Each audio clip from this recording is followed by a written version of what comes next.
Joseph Herron here at the world-renowned Champion Fit Gym, owned by two-time world champion, Mr. Jesse James Leija, along with fight scribe, Mr. Rodney Green. And we're going to be giving you the Boxing 411 on the upcoming June 12th Showtime pay-per-view event between Canelo Alvarez and Erislandy Lara. Champ, what's amazing is everyone at the Golden Boy Brass, they weren't too thrilled about Canelo's decision in choosing Erislandy Lara. Why was that? I don't know. Oscar and I and Mike Battaglia, we had a meeting with Oscar a couple of weeks ago, and the first thing I asked Oscar is, why is this fight even happening? That's a dangerous fight. He said, we don't think anybody wanted that fight, but Canelo wanted to fight. He wanted to fight, and we said, we maybe suggested not. He said, no, I want to fight. And I tip my hat off to him. That's why he's one of the best fighters in the world, and that's why people love him. You know, what's amazing is it's a very big misconception around the boxing, I guess, community, especially on the forums, that they think that fighters are just puppets dangled by the strings of the promoters. That's not the case, though, is it? Not in this case. I always tell my fighters and tell even the fighters that we promote, the fighter's the boss. The promoter promotes for them, but they are the boss. They pay the managers, they pay everyone else, and you know, we make money selling their fights to the public, but they are the boss because they can take a fight, decline a fight. They do what they want. And when I was a fighter, I made the decision whether I want to fight this guy or not. And in my career, I was lucky. I fought everyone that they faced. I mean, everyone they put up against me. But Canelo is the type of guy that he wants to be the best, and he has to fight the best. Everyone thought that he was too early for him to fight Mayweather, but he took the risk and he didn't win. But look where he's at now. Now he's challenging another great fighter in Lara and another difficult fight. You know, you're absolutely right. And, you know, Rodney, what makes Erislandy Lara so dangerous in this matchup? Because when you think about it, Canelo's already fought a southpaw, a matador, in Austin Trout, in which it was one of your promotions, James. So what's the difference here between Erislandy Lara and Austin Trout? It's a totally different level. You look at Lara, his boxing skill and his boxing acumen. He comes from the Cuban boxing background, and he's very disciplined. He's very patient. You know, he's not going to make a lot of mistakes.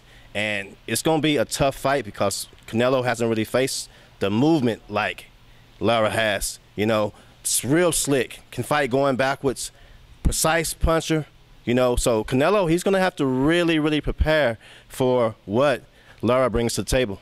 What's amazing is when you look at this matchup, James, and very good points, Rodney, you look at Erislandy Lara, very disciplined, like Rodney stated, and he's, you know, from the Cuban national team, and those guys, they don't really veer from the script very often. You know, what's going to happen? You've got two explosive counterpunchers facing each other.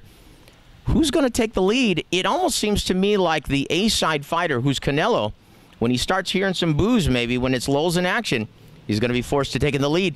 Can Canelo take the lead and be the effective aggressor in this fight? Well, we all know Lara's not going to be coming forward at Canelo. There's no way. He's going to be the boxer, the slick boxer who moves around like crazy. But we also know that Canelo's not the fastest-footed fighter there is. He's a plotter. That's going to give him trouble. But one thing that Canelo has that's amazing is his timing. He can make you slip. He can slip a punch and counter with great timing. He didn't do it against Mayweather because Mayweather leans back and has a great defense. It's just an incredible fight. It's a tough fight for Canelo, but it's going to be a lot of movement. It's going to be the classic boxer versus slugger, and it's going to be timing. Now, we know Lara doesn't take the best of punches, and maybe that's why he moves so much. But, you know, Angulo dropped him a couple of times, and we all know that Canelo's a much stronger fighter than Angulo, and that makes the great fight that's going to be. You know what's amazing? Yeah, a lot of people refer to the success that Alfredo Angulo had late in the fight. But what's the difference between Alfredo Angulo and Canelo Alvarez? Well, Angulo, he puts constant pressure, but he doesn't load up on one particular shot to where, you know, he expends all his energy. He throws shots here and there, but he keeps coming throughout the rounds. And as the rounds wore on, he caught up to Lara. Lara started having some defensive laps, and when he had those laps, Angulo would catch him and make him pay. Now, that's the thing. Can Canelo do that, though? Can he apply that punch? Because traditionally, Canelo throws a heavy punch. He doesn't really throw punches in volume. So this is the thing that's, like you say, makes it a great fight. And I'm really interested and intrigued how this fight plays out. You know, what's amazing is also one criticism of Canelo Alvarez in the past is because he loads up and he's so explosive, combining speed with power, sometimes he has huge lulls in action, and he tends to fade late in the fight. Is conditioning going to be crucial here on June 12th? It's crucial, and look what happened on the fight that I lost his name right now, but the one that we did here, Trout. He got tired towards the end, and that's why Trout started coming back because it was fatigue, and I think it has a lot to do with his weight. But I think he's taking care of that weight. He takes it serious now because he was training here for a few weeks before that Trout fight, and he was hurting with that weight. But for the Mayweather fight, he got down to 52, I believe, and with not a problem. And he's gonna have to have that same type of drive to get that weight down and to make sure that he's not gonna fatigue towards the end of the fight, because it's gonna be a track meet, and he's gonna have to catch him. And he's gonna have to counter with him, but it makes that fight so good. That's why the Golden Boy guys did not want to fight, but. Canelo, being the fighter that he is, he's going to take risk, and that's something that every fighter does, and that's something I did. And I tell people this: if you don't take risk in life or risk in the boxing ring, you'll get left behind. You're absolutely right. And honestly, when you look at a single win and a single loss at the elite level, history tells us that it's no big deal. Okay, look at Oscar De La Hoya. It really didn't hurt his stock any whenever he lost at the highest level. Fans just want to see the great matchups, and this is 1 versus 2 in the junior middleweight division. So, Rodney, before we ask the champ what his final prediction for this fight is, how do you see the fight playing out, Rodney? I see the fight being fairly close in the first 3 or 4 rounds, but as the rounds progress, you're really going to see a different level of skill, and that's going to come from Lara. You're going to see his jabs be very effective. You're going to see his counterpunching really start to take control of the fight. So I look for Lara to win a unanimous decision.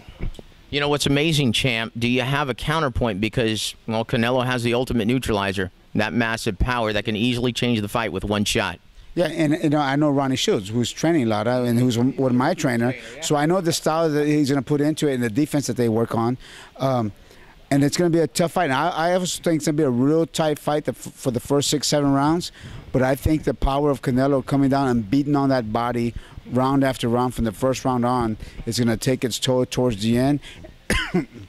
Excuse me. And I see Canelo maybe stopping him or stopping him late in the fight, 11, 12 rounds with a nice KO, because he's going to kill the body before he does anything to slow Lara down. That's what I would do. Kill the body and the head will fall. Words, nuggets of wisdom from Jesse James Leija, but, also a very interesting topic, and we didn't really touch on this, well, because we don't like to think about the judges, but think about this. If the punch output is pretty similar between the two fighters, are the judges going to favor the explosive, seemingly more effective shots of Canelo Alvarez, the harder puncher? Well, look what happened on the Mayweather fight with Maidana, who had the output and who had the punches landed. So that was, you have a favorite there, and it's going to be. I don't think it's so much the output. I think it's more of the cleaner punches, the more effective punches, and the power punches that make a difference. We always say this is not the amateurs where you just pity pat. You got to make those things count now. That is tremendous. Guys, it's going to be a great one. It's going to be taking place on July 12th, Showtime pay-per-view. Guys, you better order this one. It's number 1 versus number 2, fighting for supremacy in the PAC junior middleweight division. Joseph Herron here with Fight Scribe Rodney Green, as well as 2-time world champion Mr. Jesse James Leija, bringing you the Boxing 411.